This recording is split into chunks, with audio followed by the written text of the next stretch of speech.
네, 오늘은 누가복음 5장 1절부터 11절까지 말씀을 공부하겠습니다. 여기 보면은 예수님이 베드로를 구원하시고 찾아오셔서 구원하시고 또 베드로에게 사명을 주는 그런 내용입니다. 뭐 우리는 잘 아는 내용이지만 그 베드로가 밤이 맞도록 이렇게 고기를 잡았어요. 근데 이제 허탕쳤죠. 그래서 이제 배에서 나와가지고 금을 씻고 이렇게 있었는데 그 예수님이 이제 옆에서 이제 많은 사람들에게 말씀을 증거하시다가 이렇게 금을 씻는 베드로를 발견합니다. 그러더니 예수님이 베드로 배에 올라가요. 그래서 이제 잠깐 육지에서 조금 떨어지게 한 다음에 그 배 위에서 이제 베드로를 위시한 말씀 들어오는 많은 사람들에게 말씀을 전하십니다. 그 다음에 이제 말씀 끝난 다음에 베드로에게 와서 하시는 말씀이 깊은 데 가서 금을 던지라는 겁니다. 그랬더니 베드로가 선뜻 밤에 맞도록 수고해도 고기 못 잡았지만은 예수님이 하신 말씀 의지해 갖고 내가 이제 금을 가서 드리겠습니다 하고서 진짜 예수님 하신 말씀 따라서 깊은 데 가서 금을 던졌더니 얼마나 많이 고기가 잡히는지 막 그물이 막 찢어지게 생겼어요. 그래서 옆에서 이제 함께 일했더니 이제 아마 야고보 요한일 것 같아요. 동료들에게 좀 도와달라고 그래갖고 그냥 막 고기를 잡는데 양 2배 가득 채웠어요. 근데 이제 이 2배 가득 채워지는 걸 딱 보는 순간에 갑자기 베드로가 예수님께 딱 엎드립니다. 그러면서 주여 나를 떠나소서 나는 죄인입니다. 이런 고백을 해요. 그러니까 이 고백을 듣고 예수님이 이제 내가 사람을 이제 취하리라. 이 장면은 마태복음 4장 19절에 나를 따르라. 내가 사람 낳는 어부가 되게 하리라. 이제 이 장면이죠. 그랬더니 정말 배를 다 버려두고 예수를 쫓았다. 이런 내용입니다. 예. 뭐 우리가 많이 듣던 내용인데 또 많이 듣던 내용도 보면은 더 깊은 의미들이 있어요. 오늘도 아마 또 다른 또 우리가 은혜를 한번 또 우리가 발견했으면 좋겠습니다. 여기서 이제 조금 처음에 이상한 거는 베드로가 어부잖아요, 어부. 아주 바닷가에서 인이 박힌 사람입니다. 그리고 밤새도록 고기를 잡았다는 얘기는 뭐냐면 고기가 있을 만한 곳을 다 뒤진 거예요. 그냥 뼛속부터 어부가 한두 시간이 아니라 밤새도록 고기가 있을 만한 곳 다니면서 지금 고기를 잡으려고 했는데 못 잡았어요. 그런데 예수님이 깊은 데 가서 금을 던져라 했더니 군소리 없이 그 말씀에 의지해서 그물을 던졌다는 거죠. 아니 어떻게 이런 일이 벌어질 수 있을까? 그 생각 안 해봤죠. 그냥 말씀 의지해서 금을 던졌더니 됐다. 근데 이게 쉬운 게 아니에요. 예수님은 어부가 아니잖아요. 목수 이렇게 집 짓는 거에 대한 얘기를 하면 조금 들을 만한데 예수님은 어부가 아니거든요. 거기 비해서 베드로는 지금 고기 잡는 전문가예요. 그것도 밤새도록 지금 고기 잡다가 못 잡아서 허탈하고 이제 힘도 다 빠지고 이제는 저 깊은데 이제는 깊은 데는 고기도 없어요. 근데 그것도 그냥 쫙 깊은데 있지도 않을 곳에 그것도 이제 먼 곳에 가라고 그럴 때 그 한마디쯤은 또 얘기하시고 없어요. 또 이렇게 힘들고 거기는 없다고. 당신이 뭐 알아요? 내 이 어부 인생 경험을 통해서 보면 없어요. 이렇게 얘기하면서 그러면 한번 가볼게요. 또 이렇게 한다든지 그래야 되는데 그런 게 없어. 그냥 예수님 말씀했더니 이 얘기는 했어. 바위 맞도록 수고를 했는데 얻은 게 없었지만 예수님 말씀하신 대로 내가 가서 던지겠다 지금 그러거든요. 어떻게 이런 일이 벌어질 수 있을까? 그걸 한번 생각 안 해봤죠. 근데 오늘 이렇게 묵상하는데 그런 이렇게 좀 깨달음이 옵니다. 그 예수님이 아무튼 베드로 배 위에 딱 올라앉았잖아요. 이것도 의미가 사실 있어요. 그러니까 베드로가 정말 자기의 모든 걸 정말 애쓰고 수고하고 그런 것이잖아요. 그런데 빈배야. 이게 이제 그 주님을 떠난 아담한 죄인된 인생들의 삶의 궁극을 보여주는 거죠. 뭐 나름대로 열심히 삽니다. 근데 그 끝은 수고와 슬픔뿐이라고 그러잖아요. 왜? 죄를 말미암아 심판 받고 지옥 간다 이 말이에요. 우리가 어떤 열심을 내고 어떻게 선하게 살아도 우리의 의로는 구원을 받지 못해요. 영생을 얻지 못한다는 겁니다. 그러니까 수고와 슬픔밖에 없는 거예요.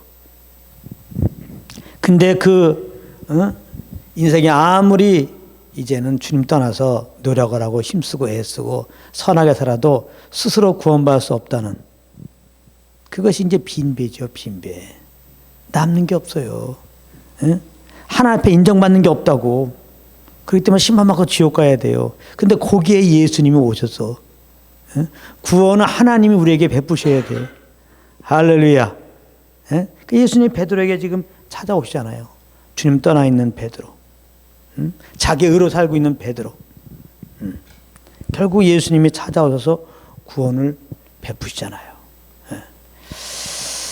자, 그런데 아무튼 예수님이 이렇게 이제 베드로 배에 이제 딱 올라타가지고 말씀을 전할 때 어쨌거나 베드로는 자기 배 위에 예수님도 앉아 계시고 또 많은 사람들이 지금 눈이 동그래져 갖고 예수님이 하시는 말씀을 들었으니까 베드로도 좀 지쳤지만은 예수님 하신 말씀을 들었을 거 아니에요. 근데 예수님의 말씀은 예수님은 항상 이 천국 복음에 대해서 증거하잖아요. 다 두루다니시면서 천국 복음에 대해서 전파하시고 가르치셨더라. 베드로가 예수님 하신 말씀을 듣는 가운데 성령의 감동이 이렇게 임하는 것. 믿음은 들음에서 나고 들으면 그리스도의 말씀이라고. 그리스도의 말씀을 듣는 가운데 이 주님의 믿음이 이렇게 오는 겁니다. 뭔가 이렇게 예수님 말씀 듣는데 뭔가 감동이 이렇게 오는 겁니다.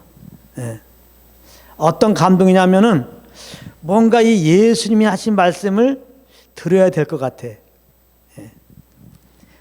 우리가 그렇게 말씀이 안 들리다가 어느 순간부터 막 듣고 싶은 마음도 생기고 막 그 말씀에 귀를 기울여지는 거, 이거 하나님의 은혜죠.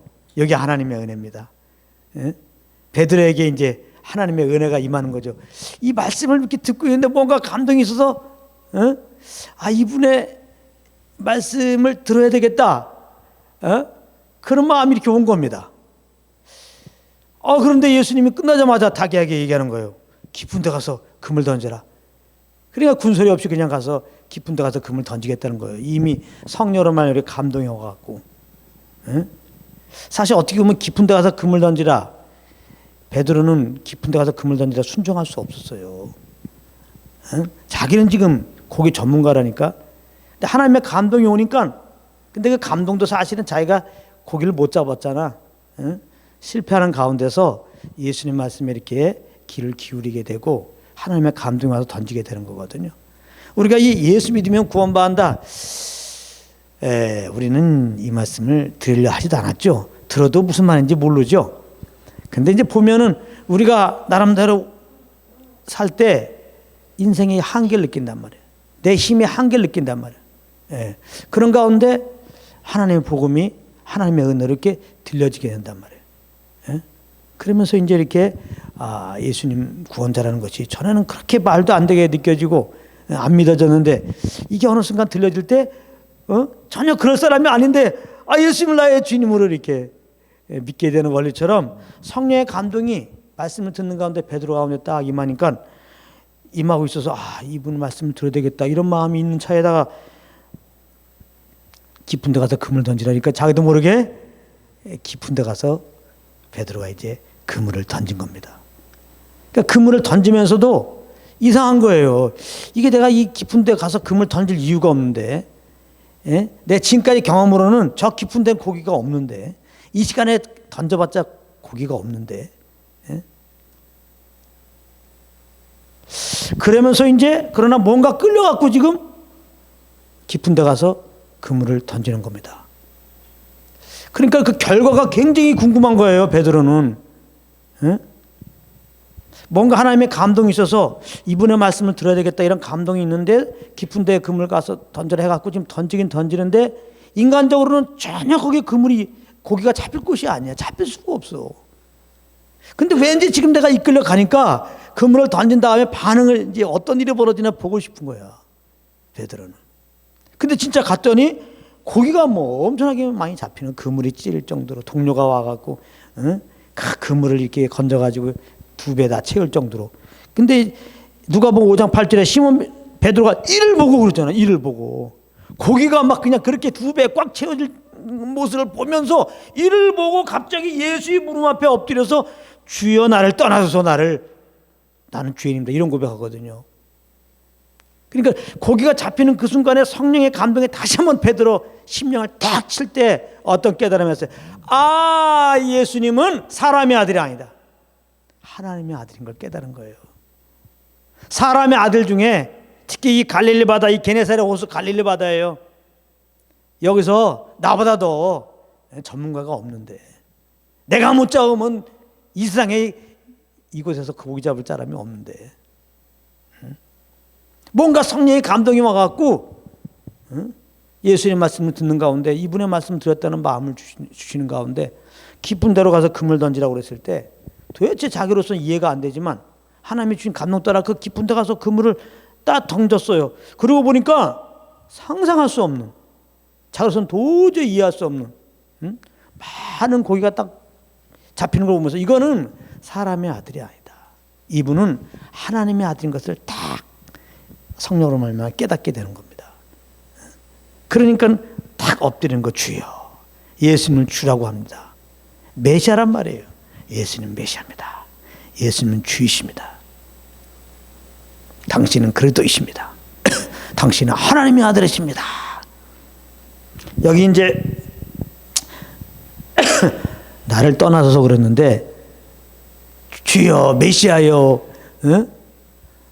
그렇게 해놓고 나를 떠나서서 난 죄인입니다, 난 지옥 가겠습니다, 그런 의미가 아니죠. 하나님의 아들이라는 깨달은 순간에 하나님의 은혜로 예수님이 구주인 것을 알면 제일 먼저 우리의 반응이 뭐예요? 내가 주인 된 거, 나는 죄인입니다, 그렇게 되죠. 지금까지 내가 주인 되어서 당신이 나의 주인인데 회개하게 되죠. 내가 죄인입니다, 회개합니다. 그러면서 어떤 말을 해야 돼요? 나를 긍휼히 여기소서. 그게 이 말이에요. 주여 나를 떠나서, 이게 나를 긍휼히 여기소서, 나는 죄인입니다, 나를 긍휼히 여겨주소. 그러니까 주여 나를 떠나서, 이건 뭐예요? 나를 구원하소서, 이 말이죠. 이게 다 주님의 은혜로 말미암아 하나님의 이 복음이 딱 비춰오게 되면 첫 번째 반응이 내가 죄인인 것을 인정하게 되고, 긍휼히 여겨달라고 하면서 정말 예수님을 나의 주님으로 구주로 영접하게 되는 거예요. 지금 예수님이 베드로를, 예수님을 하나님의 아들로 그리스도로 주로 지금 영접하고 있는 겁니다.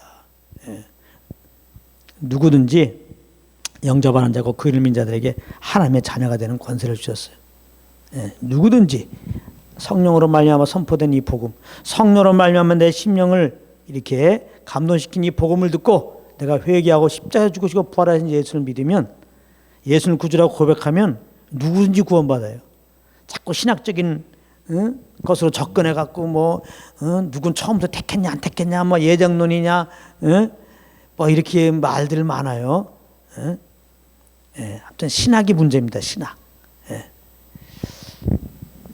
분명한 거는 성령의 조명이 다 와야 돼요. 우리가 마음이 주님에 대해서 통하려면 성령은 처음에 다 예수님 구주로 알게 하시고, 구주로 알게 되시면 내 마음에는 죄인인 것을 회개하게 되고, 그 다음에 예수님을 이렇게 영접하게 되고. 그래서 누구든지 성령으로 말미암아 복음을 듣고 회개하고 예수 믿으면 누군지 구원받아요. 할렐루야. 베드로는 정말 예수님을 구주로 영접한 겁니다. 근데 이제 10절에 오면은 이제 후로는 내가 사람을 취하리라. 마태복음 4장 19절은 뭐라고 그랬다고요? 나를 따르라. 사람 낚는 어부가 되게 하리라. 나를 따르라. 그러니까 예수님이 베드로를 구원하신 이유가 있죠. 사람 낚는 어부가 되게 하기 위해서. 이것은 베드로에게만 이런 사명 주신 게 아니에요. 우리를 궁극적으로 구원하시고 이 땅에 놔둔 이유가 바로 그거예요. 사람 낚는 어부가 되리라. 영혼을 구원하는 자가 되리라. 이걸 이제 고린도 후서에 보게 되면 화목하게 하는 직책을 주었다 그랬어요. 우리 모두는 화목하게 하는 직책. 하나님과 죄인들이 화목하게 하는 직책. 거룩하신 하나님과 죄인들이 어떻게 화목돼요? 예수의 피 안에서.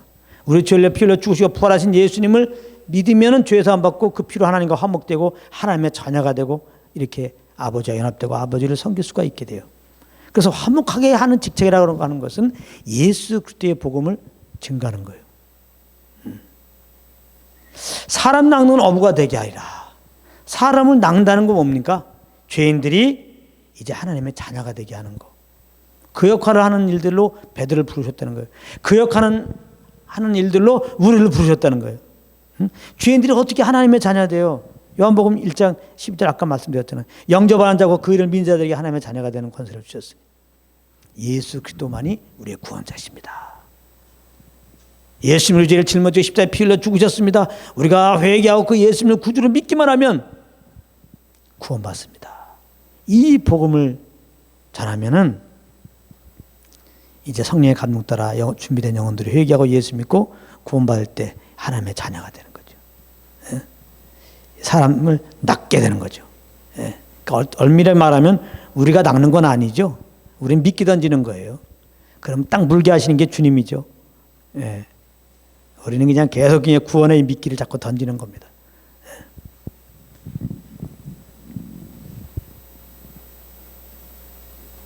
나를 따르라.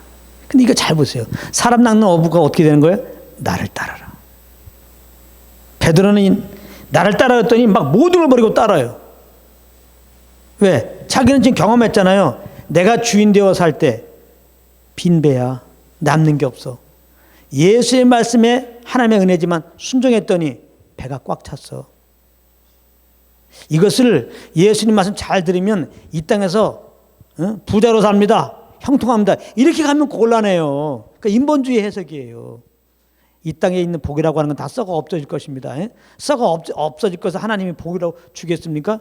늘 말하지만 우리는 연약해서 이 땅에서 세상 사람들이 말하는 복, 그런 복을 소유하면 안 믿는 사람뿐만 아니라 믿는 우리들도 교만해져요. 아시겠어요? 교만해갖고 죄 가운데 빠지라고 우리에게 복을 주시겠습니까? 그런 복을? 그러니까 여기서 지금 예수님께 순종하면 만사 형통합니다. 이 땅에서 순종하면서 삽시다.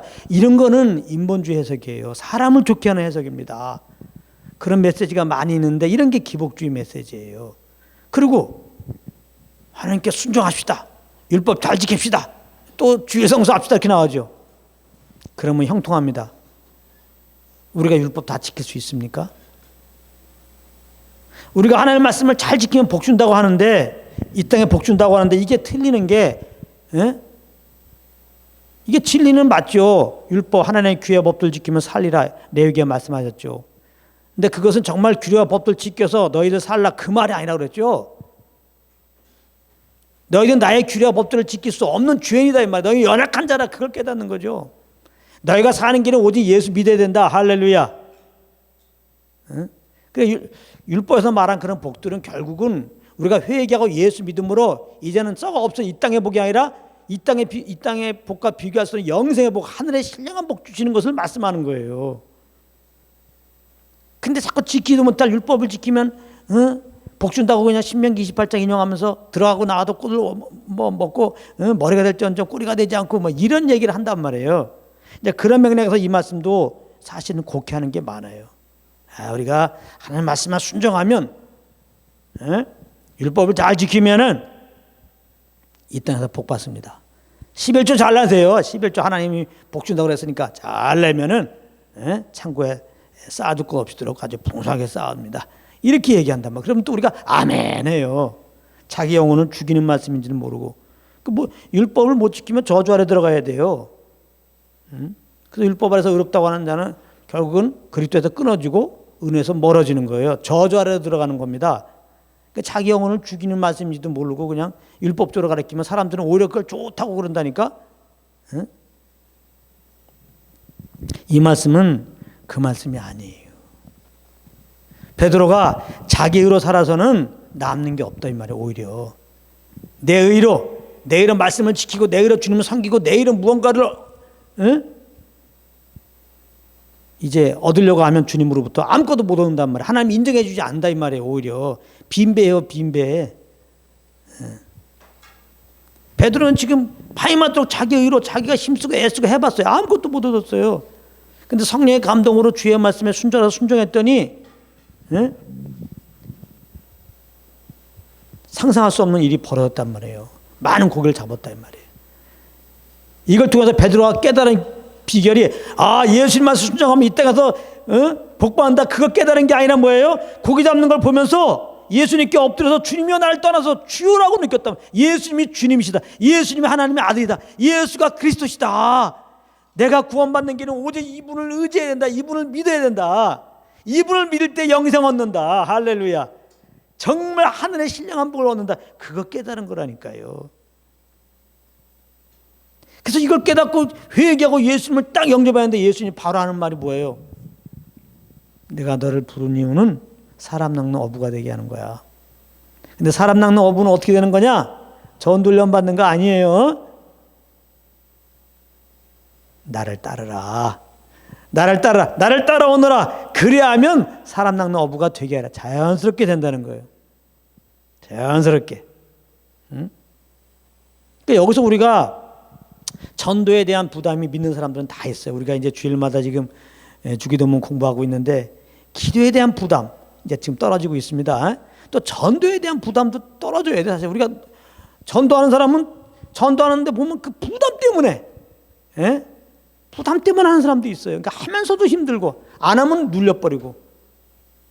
이게 진리 안에서 전도라는 참 진리 안에서 하면은 자유해가지고 할 때도 수고럼 없이 기쁨을 하고 혹시 못하면 못하는 대로 또 이제 주님께 또 도움을 구하면서 이렇게 다음 기회를 구하고 그냥 이렇게 되는 거거든요.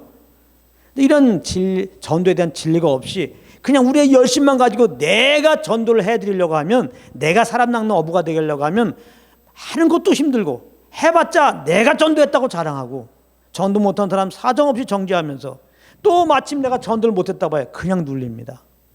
그냥 눌려요. 그냥 우울증에 빠져요. 영적인 우울증에.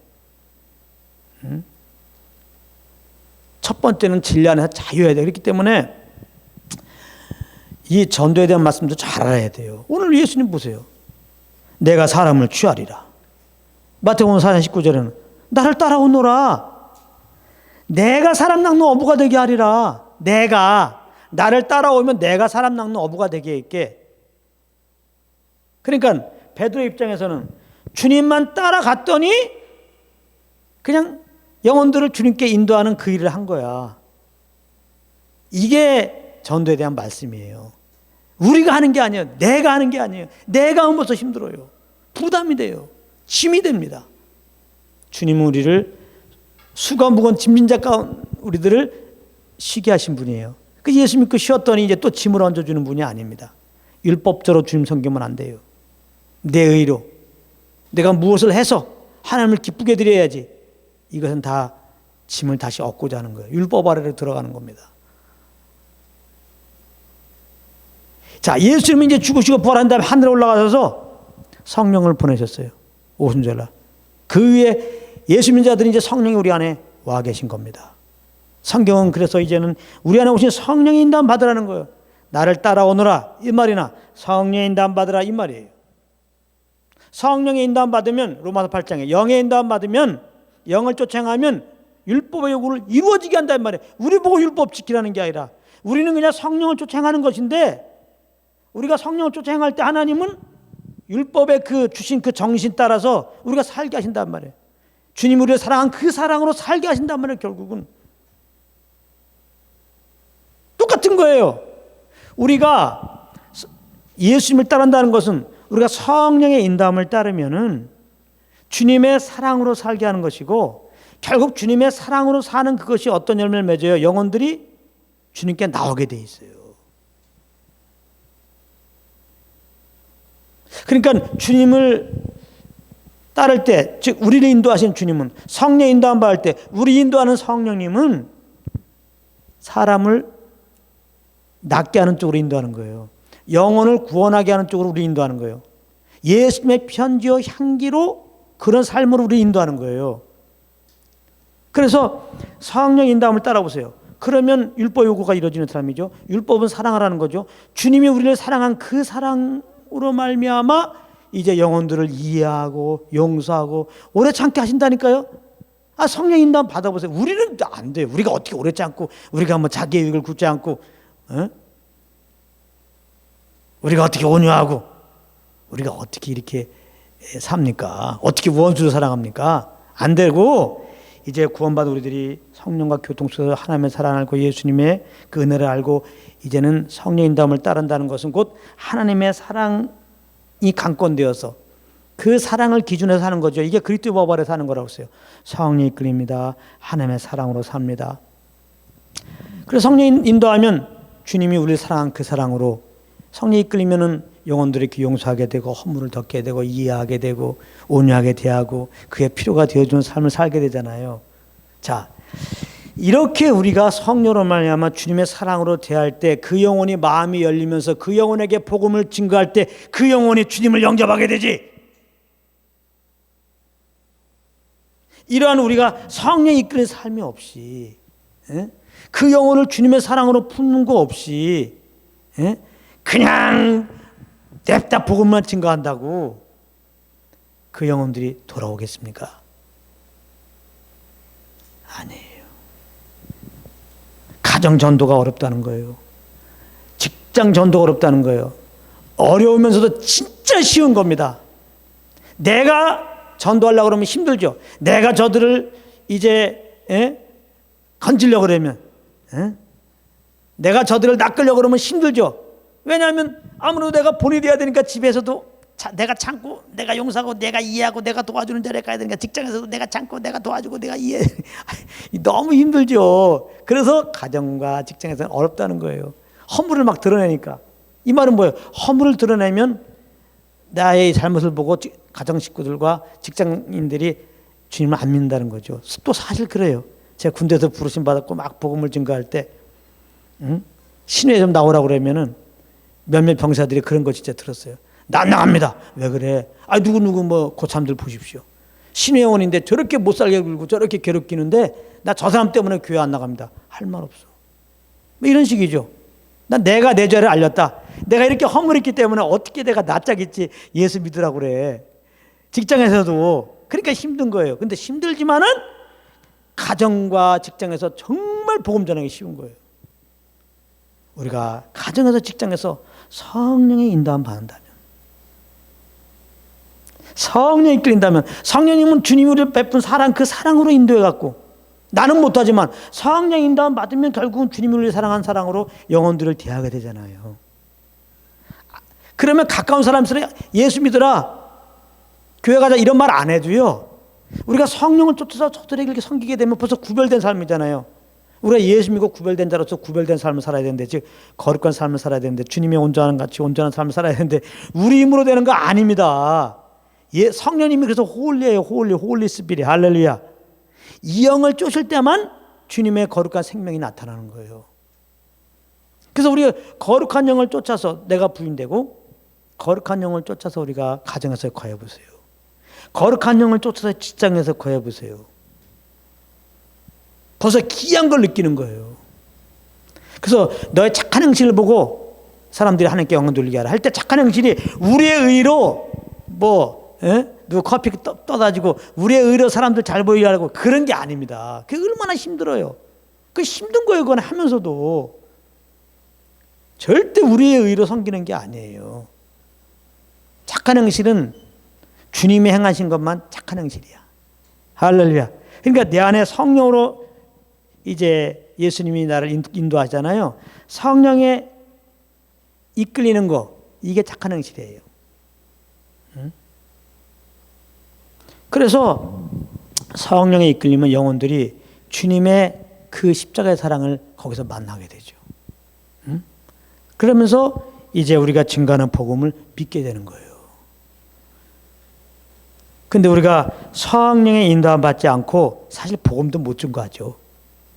증거할 수도 없어요. 이게 내가 그냥 성령 인도함 받지 않고 내 의로 사는데 가정에서 허물이 안 드러나겠어요? 그런 허물 드러난 가운데서 예수 전하면 믿겠냐고, 친척들이, 식구들이, 직장에서 믿겠냐고, 동료들이. 되지도 않고 복음을 전할 수도 없고, 혹시 전한다고 그래도 니나 믿어라, 너나 믿어라 그러죠.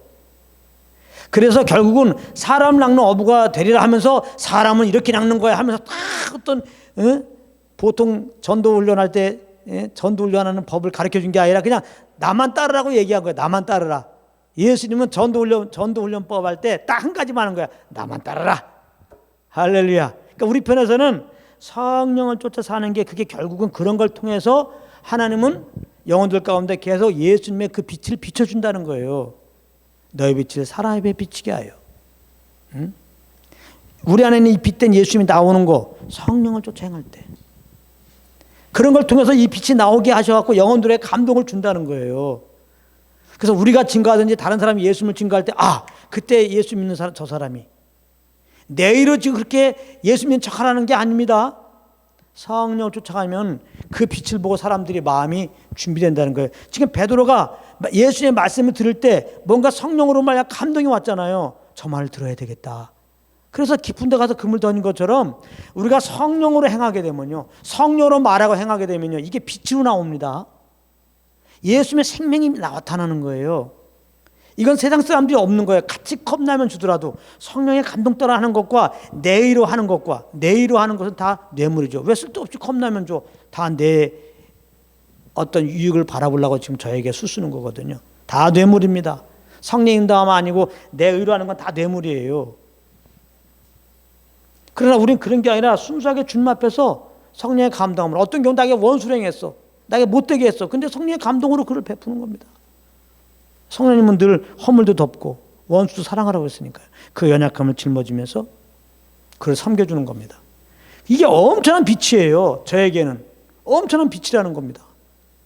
예?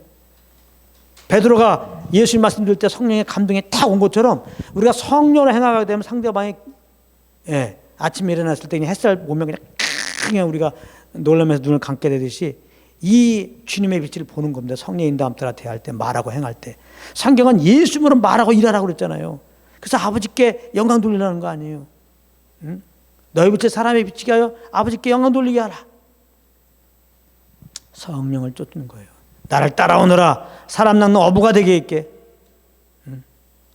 그래서 성령을 쫓으면은 성령을 쫓을 때 그 주님의 그 십자가의 사랑의 빛이 그 영혼에게 딱 비춰지는 거예요. 베드로가 그 성령의 비춤 앞에서 예수님이 하나님의 아들이 되심을 알고 회개하고 믿은 것처럼 우리가 성령으로 말면 순종하면 영혼들이 그 빛 앞에서 정말 회개하게 되고, 우리가 증거하든지 또 다른 사람이 증거할 때 그 십자가의 복음이 그 심령에 담겨지면서 정말 그 예수님을 구주로 영접하는 일들이 있다는 겁니다. 그렇게 있게 하시겠다는 거예요, 예수님이. 그러니까 이렇게 보면은 우리의 이 성령에 순종하는 그 하나가 얼마나 중요한 거예요. 저는 항상 그렇게 생각해요. 이 성냥빛은 몇 킬로 간다는 거예요. 지금 잊어버렸는데 군대에서는 이제 배운 건데, 그 깜깜할 때 성냥빛 딱 비치면 그 몇 킬로에서도 그게 보인다는 거죠. 빛이. 어두울수록 빛이 더 효과를 발휘해요. 그러니까 우리가 성령을 쫓아서 하는 그 하나가, 하나님은 빛으로 이제 나타나게 돼갖고 많은 사람들에게 예수의 빛을 이렇게 비춰갖고, 사도 베드로가 뭔가 성령의 감동으로 이렇게 주님께 순종할 것처럼 많은 영혼들이 막 회개하고 싶고 예수를 영접하고 싶고 이런 마음들이 막 감동이 일어나는 겁니다. 그래서 이렇게 복음이 정확하게 이제 또한 들려고 예수님 구주로 아는 순간에 예수를 영접하게 되는 거예요. 그래서 우리가 성령을 쫓아가면 물론 내 영혼도 늘 주님과 교통하고 주님을 알게 되는 거니까 천국을 맛보는 건 너무 좋죠. 아니, 성령을 쫓지 않고 어떻게 우리가 하나님을 경험하게 되면 어떻게 감사로 예배드릴 수 있습니까? 우리 삶은 이제 성령과 동행해야죠. 내 영혼은 당연히 유익일 뿐만 아니라 오늘 말씀은 성령 쫓아가면 내가 사람 낚는 어부가 되게 하겠다. 그냥 베드로 입장에서 성령만 쫓으면은 영혼들을 낚는 거예요. 하나님의 자녀로. 그렇게 하나님이 순종하는 그를 통해서 하시겠다는 거예요.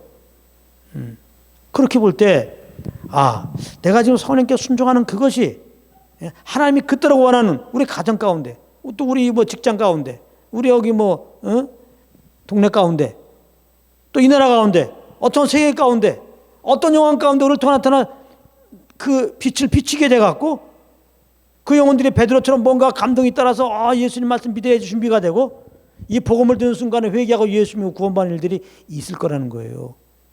할렐루야. 우리는 모르지만요. 영적인 세계에서는요. 예.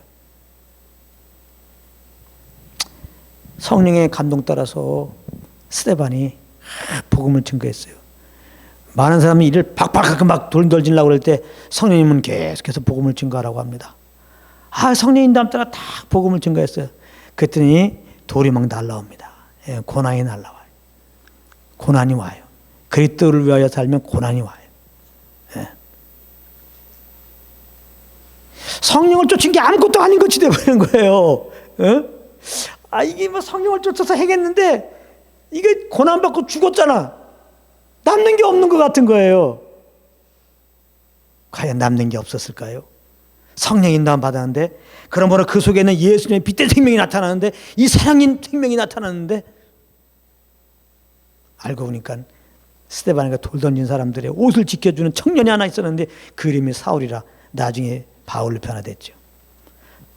바울이 성령에 순종하면서 고난받고 돌로 으깨지면서 피도 흘렸지만은 예수님의 그 사랑의 빛이 십자가를 통하여 증명된 그 사랑의 빛이 그곳에 퍼진 거거든요. 사울은 자기도 모르게 그 빛을 받은 거거든요. 이미. 그래서 마음에 준비가 되고 있는 거예요. 하나님 앞에. 뭔가 내가 지금 잘못된 길로 가고 있다. 이거 뭔가 내가 잘못된 길로 가고 있어. 이게 하나님 앞에 날 올바른 길인 줄 알았더니 하나님 앞에도 뭔가 지금 잘못된 길로 있어. 가고 있어. 나는 지금 하나님 말씀을 들어야 돼. 하나님 말씀을 난 들어야 돼. 이 준비가 온 거예요. 이제 그러면서 정확한 복음의 비침이 없으니까 이런 어떤 자기도 모르는 감동 속에서 그 사랑의 비침 안에서 이제 자기 계획대로 살려고 그랬지만은 하나님 막으시죠. 그리고 다메섹에서 그 빛으로 임하시면서 사도 바울에게 예수님이 나타난 거예요. 내가 메시아다. 그때 사울이 이제 변화되죠. 회개하고 예수님 영접하잖아요. 이미 스데반이 성령 인도함 따라서 순종함으로 그 사랑의 빛이 바울을 강타한 거예요. 그리고 다메섹에서 복음을 듣고 변화되는 겁니다. 그리고 바울이 스데반의 밭을 이어서 계속 성령 인도함 따라 복음을 증거합니다. 정말 복음을 증거하는 사람, 성령 인도함 받는 사람은 핍박이 오죠. 예수님의 사랑은 우리를 살려고 자기가 죽은 거잖아요. 주님의 사랑은 자기의 유익을 구치 않는 거예요. 남이 살기 위해 내가 죽는 거거든요. 성령 인도함 받으면 그 길로 인도하세요. 세상 사람들은 반대죠. 내가 살기 위해 널 죽이죠. 여기서 벗어날 수가 없어요. 육신으로 살 때는요. 오직 성령 인도함 따라 살 때 그런 사랑을 받은 걸 기억하면서 주님과 같이 저 사람 유익을 위해서 때로는 내가 손해보는 거죠. 내가 죽는 자리에 가는 거죠. 이럴 때 이렇게 성령 인도함 받을 때 사실은 주님의 빛이 나타나는 거예요. 이 빛은 세상의 빛도 멀리 가는데 영적의 빛은 우리가 알 수 없는 영역으로 막 퍼지는 거예요. 이게 막 감동으로 퍼지는 겁니다. 누군가가 성령의 인도함을 따르는 그것 때문에 빛이 우리에게 와서 어느 순간 복음이 들려질 때 예수 믿은 거예요. 할렐루야. 첫 번째 성령의 인도함 받은 분은 예수님이고 십자가에서 죽기까지 순종하셨잖아요. 할렐루야. 기본적으로 그 빛이 이미 이 세상에 지금 덮여져 있어요. 그러니까 지금은 은혜를 받을 만한 때가 구원의 날입니다. 그러니까 우리는 때를 어떤지 못 어떤지 복음을 증거하는 거예요. 할렐루야. 영혼들 가운데 지금 예수님의 십자가에 성령께 순종하고 십자가에서 죽으셨는데 그 빛이 사랑의 빛이 지금 이 땅을 다 퍼지고 있어요. 온 땅에. 영혼들 가운데 지금 마음이 다 무너져 있습니다. 우리가 온전히 복음을 선포하면 돌아와요. 예. 그래서 강팍한 자가 있으니까 하나님은 또 이렇게 뒤에 사람들 구원하시고 계속 나를 따르라 그러고 따를 때마다 주의 빛이 임하셔서 영혼들의 마음을 부수는 겁니다. 예.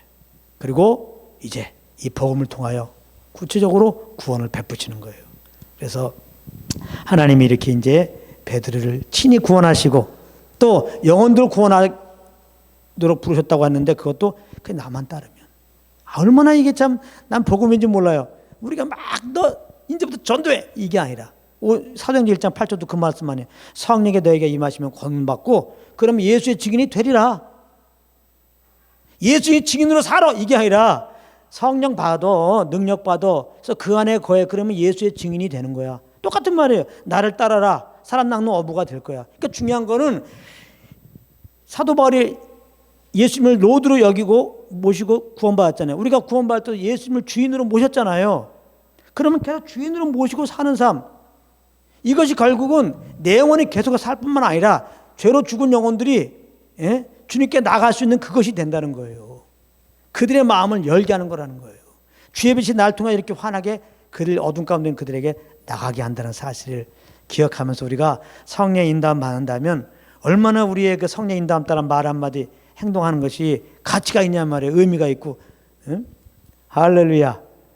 예, 그래서 성령을 쫓음으로 모두 하나님 우리를 부르신 그대로 정말 사람을 하나님이 지금 낚는데 그런 통로가 되시기를 예수님으로 축복합니다.